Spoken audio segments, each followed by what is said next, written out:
Hi everybody, welcome to Aimee Nolte Music. Today I'm going to make a very basic video for you about chord notation.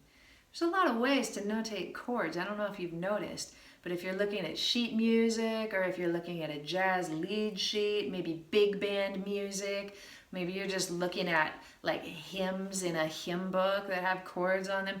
There's a whole lot of different systems for it and it can be really confusing. I've had people say, Aimee, why is there a dash after this C, like C dash, what does it mean? Or what does it mean if there's just a large M? Anyway, today I'm going to show you how I learned about chord notation and also just how to build basic chords in their root positions. And we're going to get into the whiteboard. Actually, in my kid's bedroom, I had to actually erase a little something on the board to be able to use it. It was the list of the worst names possible that you could ever give your children. Bresta was one. I think they might have found it. I think that's the worst one you could possibly give your kid. I don't know. Anyway, we're going to use that whiteboard and I'm going to show you how I notate chords. All right, let's talk about how to build chords. When I was a kid, my elementary school music teacher named Neil Hoffenstein showed me how to do it this way, and it's the way that I've used ever since to tell people about how chords are built.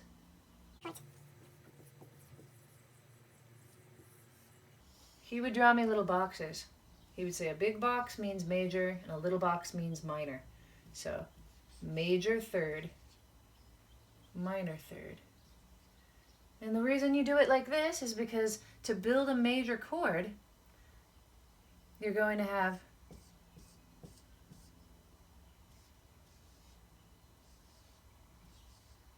a major third on the bottom, that's here, right?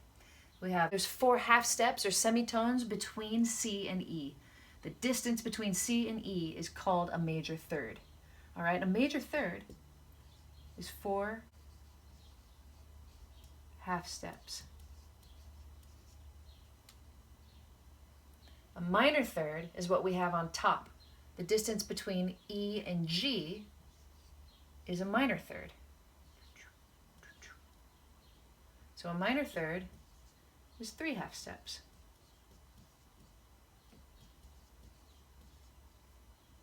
Of course, we're working in treble clef here, right?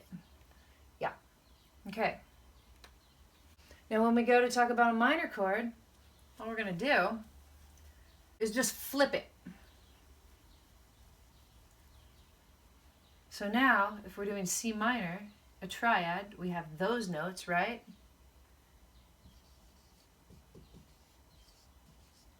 And now we have this tiny box on the bottom and the larger box on the top. Major third up here, minor third down here, right? Distance between here and here, major third now. E flat to G is 4 half steps. That is our major third. Distance between C and E flat is 3 half steps. Minor third, all right? So we flip it like that.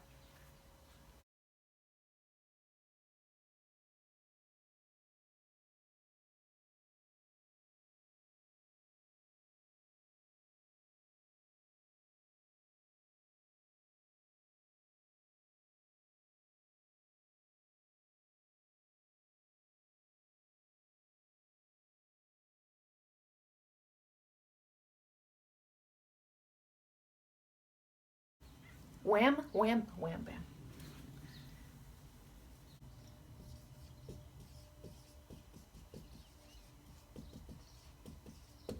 Augmented chords. Big box, major third, major third. Sharp that puppy. And we got it, right? Major third between there and there, major third between there and there. 2 big boxes. We are set.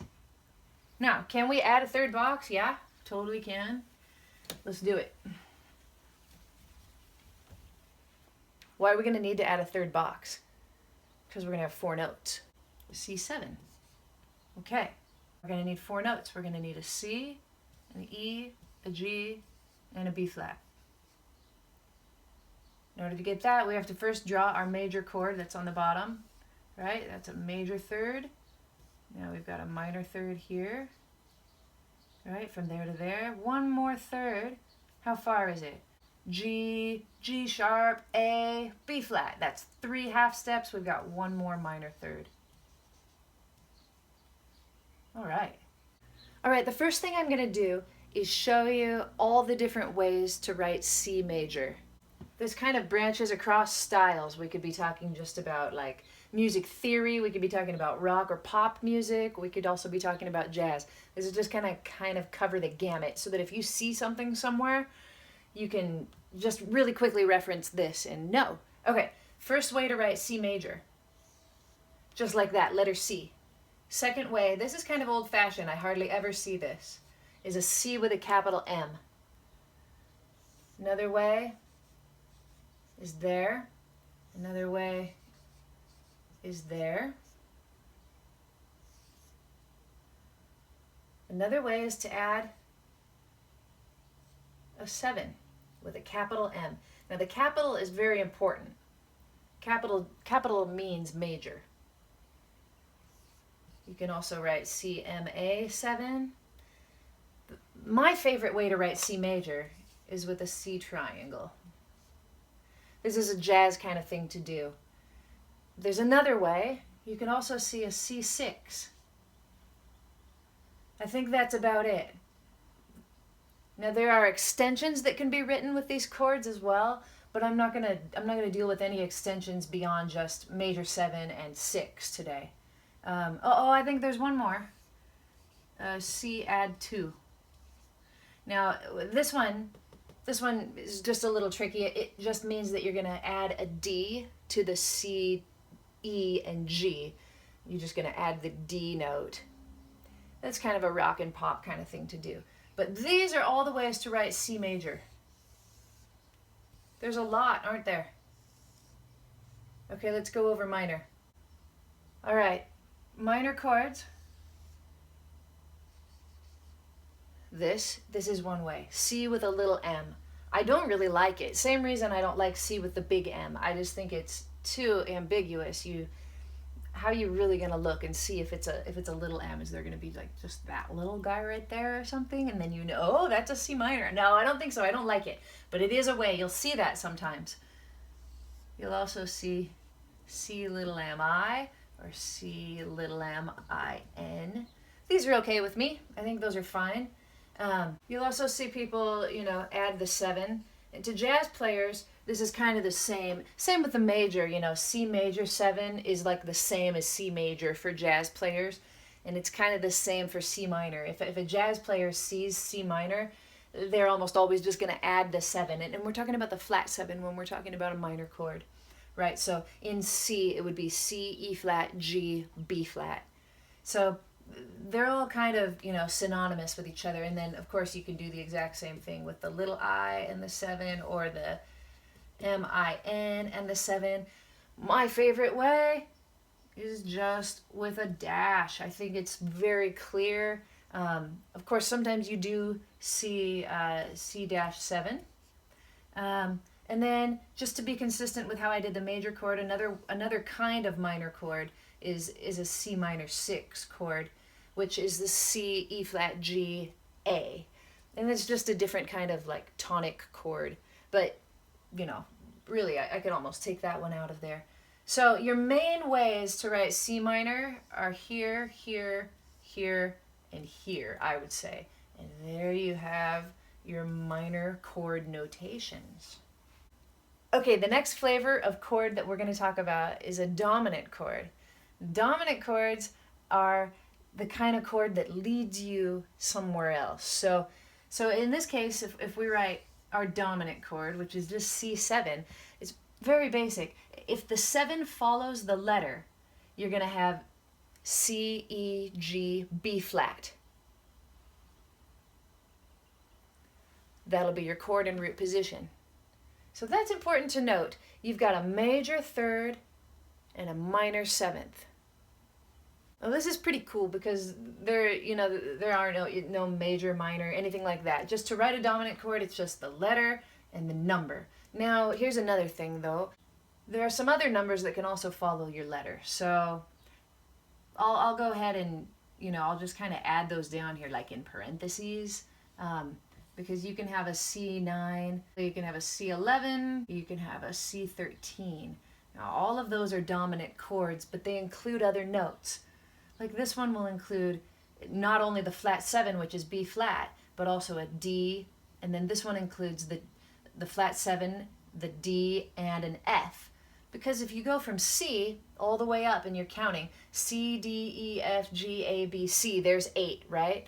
The 9 is the next D, and the 11 is F, and the 13th is an A. So a C13, if we're just talking about music theory, would have all of those notes in it. C, E, G, B flat, D, F, A, but we don't really ever do that. Usually when we play C13, what it means is that we just play a C7 chord and add that 13th note, which is an A. So really, this is really the only way to write a dominant chord, and I like that. All right, there are also diminished chords, right? Pretty easy. Most of the time you just see a diminished chord like that. Sometimes people will also include a 7.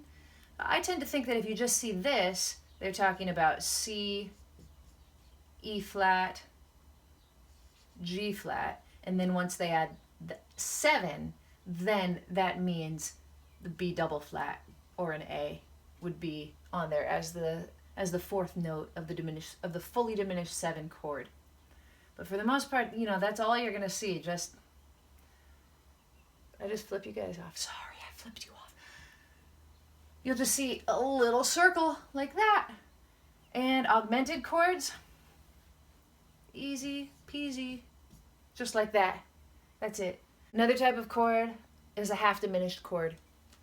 It's also known as the minor 7 flat 5 chord. It means you have a C, an E flat, a G flat, that's that flat 5, and a B flat, because in a minor chord, when you add the 7, it's going to be the flatted 7th. But the way I like to write it as a jazz musician, again, is like that, half diminished, right? Makes sense. It's cute. Thanks everybody for hanging out with me at the whiteboard and notating chords today. Might be the most exciting thing you do all day. Thanks for being here on Aimee Nolte Music, and I'll see you next time.